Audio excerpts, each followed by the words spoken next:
Google is rolling out several new gaming features to Google Play, aiming to make the platform a bigger hub for discovering and playing games. One major change is the addition of more paid NPC games to the platform. Google says its library will expand with titles like Moonlight Peaks, Sledding Game, Nine Kings, Potion Craft, and low-budget repairs. These games can be played on both mobile and PC through Google Play Games, with progress synced to cross-devices through your gamer profile. Another new feature is Game Trials. This will allow players to try certain paid games before buying them. If they decide to purchase the game, they can continue exactly where they left off during the trial.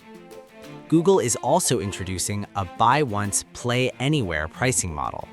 With this system, buying a game once gives you access to both the mobile and PC versions. For players who prefer gaming on computers, Google Play will now include a dedicated PC section in the Games tab that highlights titles optimized for Windows. On the social side, Google is adding community posts inside Google Play.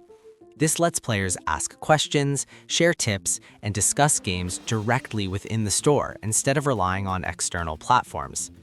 Altogether, these updates show Google trying to transform the Play Store from just an app marketplace into a full gaming ecosystem where players can discover, test, play, and talk about games all in one place.